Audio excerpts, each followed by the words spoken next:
Hendrik, welcome to the GrowthArtic podcast. Welcome, guys. It's episode number 27 of the GrowthArtic podcast. Today, all about storytelling. Yes.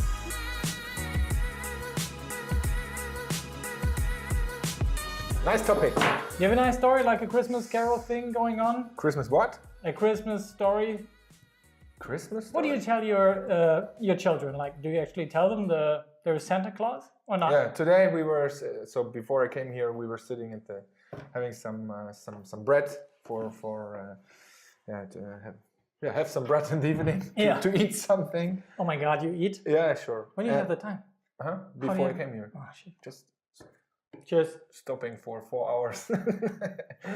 And then, we told her, or my wife told her that she met Santa Claus. And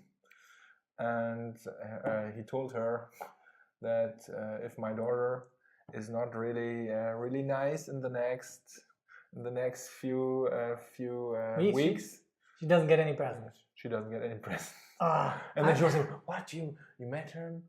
Oh yes. Oh wow. How does he look like?" And I said, "Yeah, he was wearing his red costume and something like this. Easy. Is this storytelling? Maybe a little bit." I still remember that one year when I was like 7 or 8 years old, and my two brothers, we were living in Halfa in our own house, and we actually got a bag of coals. Because we were so back. So in Germany, if you do not behave, it's rumored that children get a bag of clothes, but of coals. But you never get them. But we actually got them. We were like, we must have been really well deserved little bastards. I would guess. So why we are talking about storytelling? So storytelling was a topic that I was actually looking down to. I was this super analytical guy in the past, but I noticed something. Once all the analytics stuff is set up as good as it gets, what are you left with? Missing story. You're missing the story. We can build the perfect funnel, but if you don't have a clear message for your customers that is precise, that is engaging, the best funnel of the world is empty. And that's what we want to talk about storytelling today. So, Hendrik, have you tried to build any kind of storytelling into your business or that of your customers? I would start like you did as well with a why. I would say so, and it was a good question for how do you tell your daughter what's going on with the Santa Claus? Because why should we tell stories instead of just telling them the funnel data or the features? We have 10 features, we are better than the competition, or whatever it is. I think it is for everybody will remind the story better. They will remember the story. Remember the story better than anything else. If you just say, okay, Malini, that's my daughter, please be really nice in the next week, and then everything is fine. Or if you are not nice in the next week, that is a good example. You will not get any presents. Everybody of us know what happens one day later. So she will forget what's going on. But if you tell a little bit the story about this, about we met Santa Claus. So she's 4. It's exactly the best age for getting these ideas. We met Santa Claus, and so on and so on. She will remember. She will remember, and you can repeat. So think of Santa Claus, and so on and so on. And I can tell mine actually got some coal bags. And that makes it much more likely that I will probably do the same thing as a parent. No, I think that's the whole point. You need to be able to identify with the story or with the hero in the story, and to actually see what's at stake. Every story is always around the hero that is on a journey, that struggles, that overcomes this struggle with the help of a mentor most of the time. And if he does not succeed, the world is really getting worse. And if he succeeds, everything is great. So there are always big stakes, and you can communicate those stakes in your business much better through stories, I think. So in the in Pirate Skills, we use the growth marketing treasure map.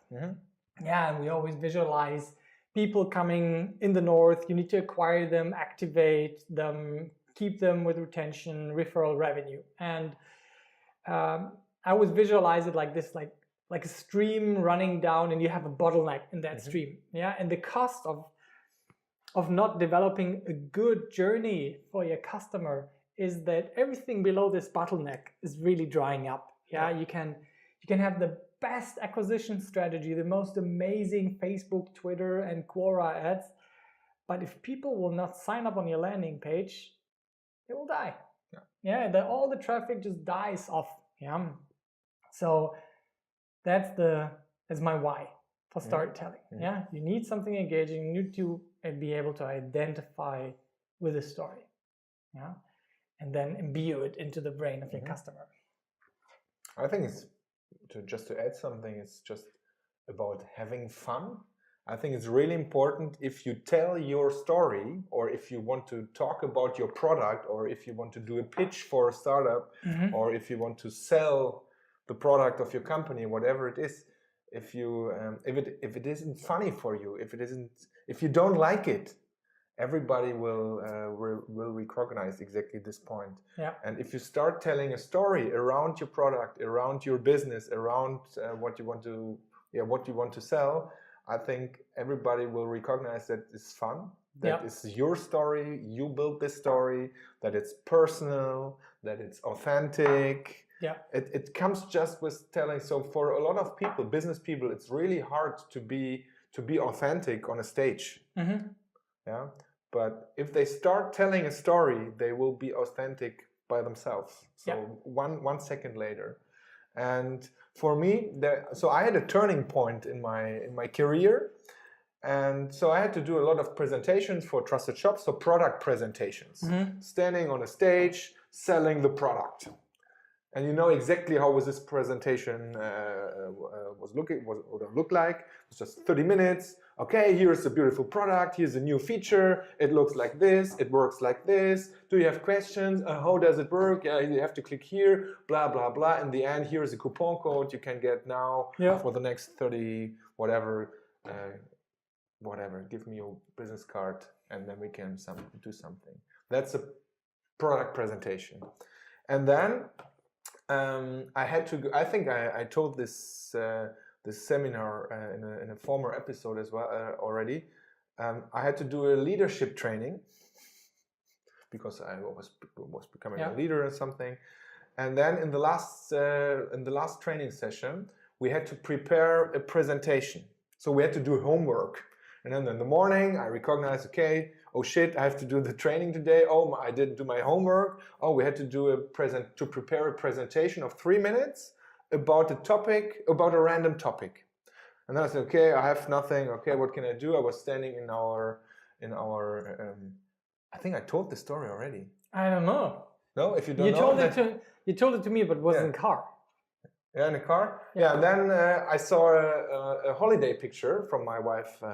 My wife and me, I said, okay, that's cool. I take this picture, and maybe I just can tell this story. But it was the reason why I got this idea was just because of the lack of time. And then I brought it with me, and then the other guys started with this kind of presentations. They had 3 minutes, and what did they do? They could talk about football, about holiday, whatever, or children. But what did they do? They talked about their product. Because. And then I came and said, okay. I took a whiteboard and made small game, some questions, and I told just the story, why we went there, how this photo we have there in our sleeping room, what was the reason to get this photo. And it was just a story. And I told it a little bit emotional because it was my story. So it's a really cool story. And then after 3 minutes, I got standing ovations in a small, boring seminar room of a boring hotel. And then the coach came to me and said, okay, I'm doing this for 25 years now. I think it was one of the best presentations I've ever seen. Yeah, because it was natural, it was authentic. Wow, cool. And that was my turning point, because from this point on, I was authentic in doing presentations. I was just telling stories or giving examples or whatever, but not talking about features. Nobody cares about your features. Yeah. In the beginning, on the landing page, in the upper part, nobody cares about your features. And that was my turning point. And from this point on, I'm just telling stories. The guy sounds easy, but it isn't. That's a cool story in itself. The guy who changed my perspective on it is actually already with his framework here on this table. Yeah. Yeah. Simon Sinek, who introduced the why, how, what framework, right? It's a golden circle. The golden circle. Like, don't tell people what you do, tell them why you do it, and then maybe tell them how you do it, and then tell them what to do. He did this example a lot that you just mentioned with the while Microsoft and everybody else was talking about in the MP3 player sector about like megabits and bit rates and stuff like that.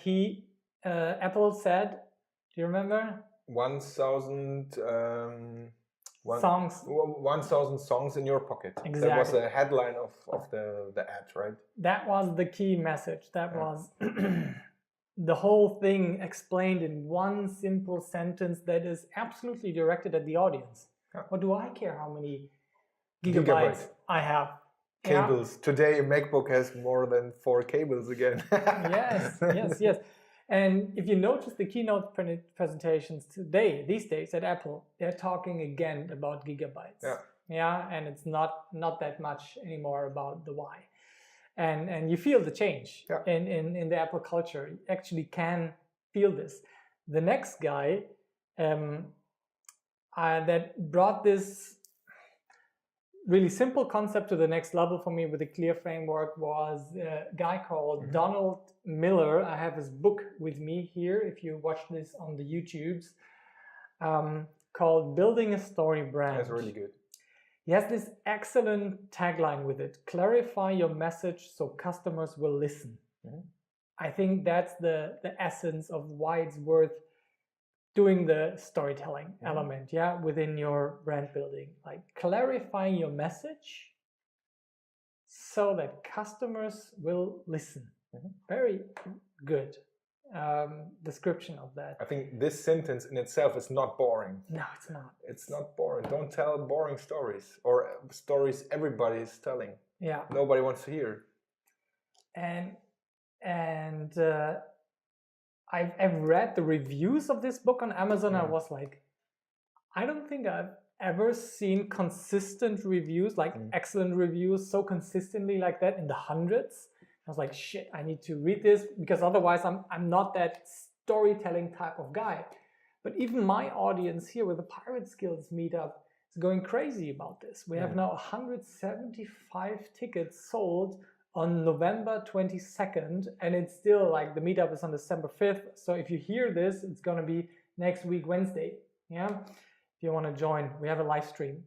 And I don't know, this topic currently really hits the mark because I think we kind of overdid it with the whole technical shit.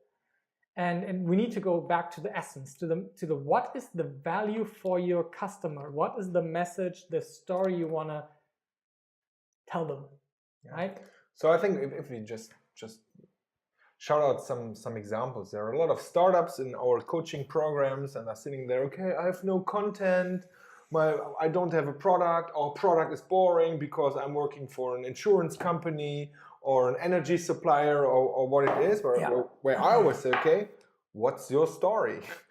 Then if you don't have a story of your product, then start telling your own story. What was your way?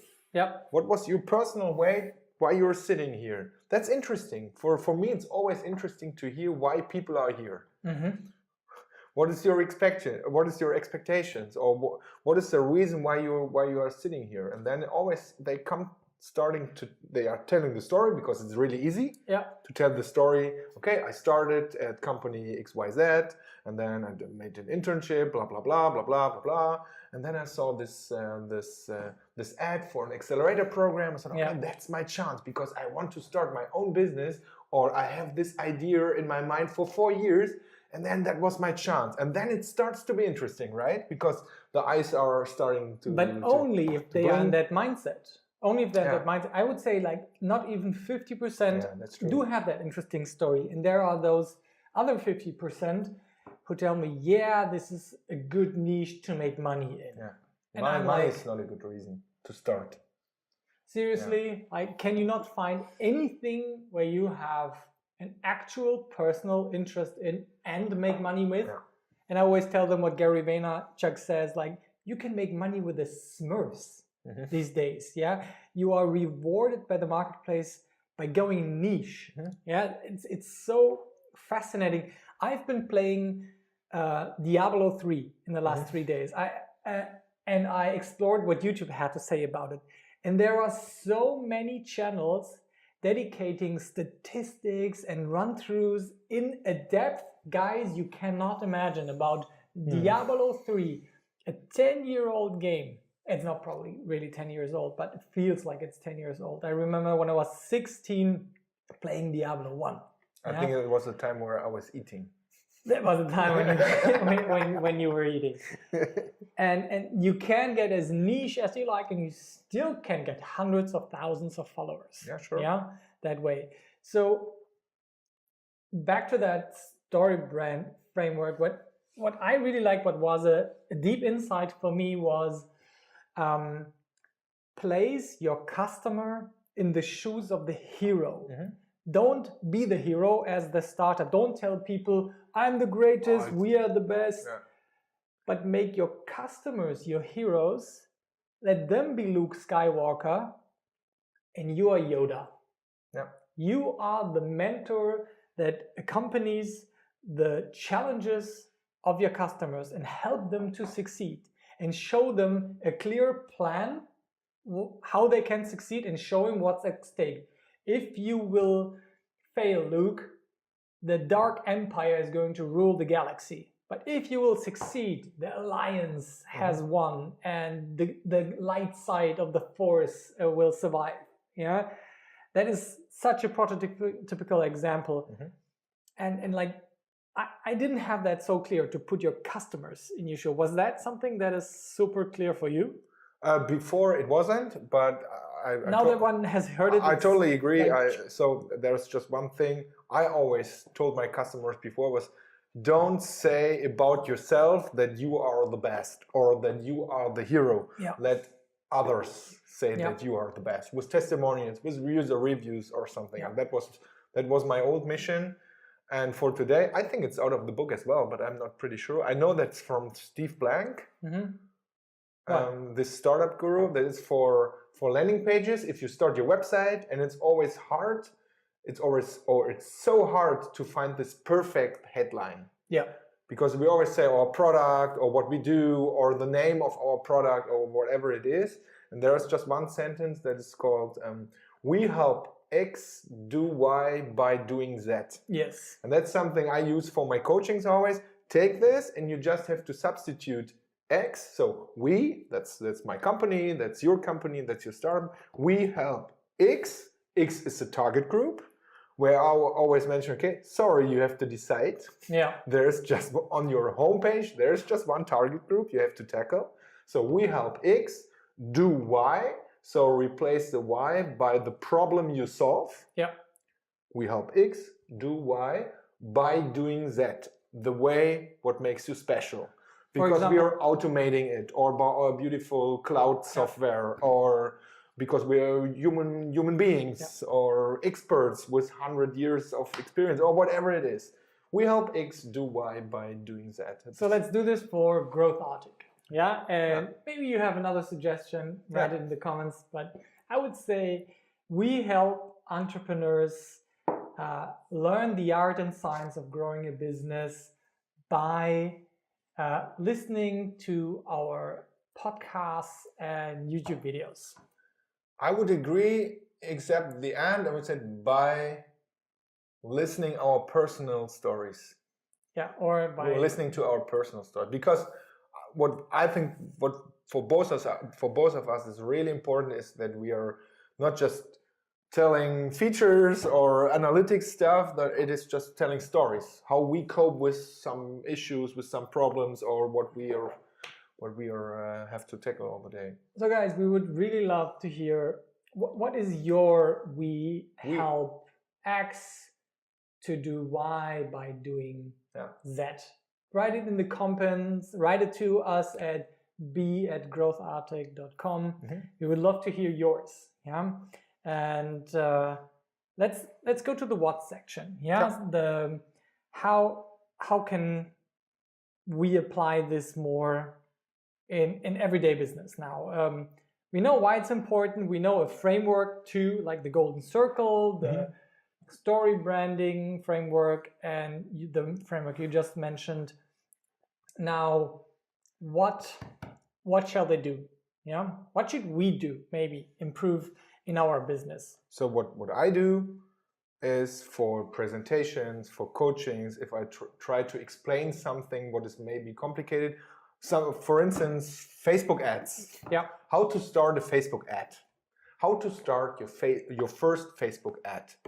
So I think it's a complicated thing because first of all you have to explain why and what's the difference between Google AdWords and Facebook, but not from the technical point of view. I would explain it from the user point of view. Yeah. And then I would do it with an example. Just use an example and not explaining. You have to click here and here. They can see it in a YouTube video. Yeah. That is something I get feedback on, that I don't do that often enough, that I have a consistent example that I run through the whole meetup. So important. So important. And it's really, it makes the whole thing much more relatable, right? Another thing I would suggest is start to collect stories that you can use in your presentations, in the way you talk to your team, you talk to your customers, the way you talk to yourself, that you find excellent examples for your own business, and gather those stories and try them out on social media. See how they work, get feedback, refine those stories, and then use them again and again in your business. And start training. Telling the stories to your girlfriend, to your partner, to your friends. Start telling the stories and have exactly a look what they are, how they react, how do they answer, and so on and so on. Telling stories. Practice. Practice is so important. A good way to practice also is with the Dan Miller book. He has this free, simple website where I think it's called like My StoryBrand Script. I don't know if it's .com, but just Google My StoryBrand Script. And it is like a form field with good examples where you can like iterate on your stories, and it has everything in the framework. Yeah, there's a character who has a problem and meets a guide who gives them a plan and calls them to action. And if he's successful, he will get that. If he fails, the world is doomed. Yeah, and a little transformation section. So Google that, My StoryBrand Script, and check out Dan Miller's stuff. That is another call to action I would like to make. Do you have anything else to add? One hook maybe. So I had a presentation 2 days ago at the Bodensee in Konstanz, and it was a how's it called? Tourismusverband. Yeah, tourism union. Unionship with 120 people, and I had a keynote there. And I started the keynote with my first slide was a holiday picture of me and my family with 12 years. So from 1992, where we were at the family holiday at the Bodensee, was a nice picture in the background with our bikes, and that was my starting picture. Yeah.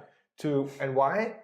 To get the 100, it was tourism people. Yeah, they are all about tourism of the Bodensee. They want to make the Bodensee bigger. Not the Bodensee, but the tourism stuff bigger. And that was my hook for the first 2 minutes, just to tell this holiday story that I was there, and I was there with 12 and cycling around the Bodensee with my family to get the people on my side. Easy. I had this idea on the way to the Bodensee one night before, and I called my dad, said, here, it was not dig into the photos, right? It is 1992. I said, do you have this photo book? Just, and said, my scanner is broken. You don't need a scanner, Papa. Just make a picture with your iPhone and send it over to me. I told exactly this story, and it was a good entry point, I would say. Nice. Yeah. That's storytelling, I think. Storytelling. You will, after you have done this stuff, you will never wonder anymore what to do in your content marketing. You will always see the clear path of your customer, his journey from A to B, and all the struggles he has in between. And you will never ever worry about what articles to write or what posts to do on social media. So if you want to know more, go to our website, growthartic.com. Yeah, yes. There you can find this episode under growthartic.com/27. And subscribe to us on the Spotifys, the YouTube, the SoundClouds, the iTunes of the world, and leave us a review so we can keep doing this. Please. Yeah? That's good. See you later, man. Bye-bye. Thank you very much. Bye-bye.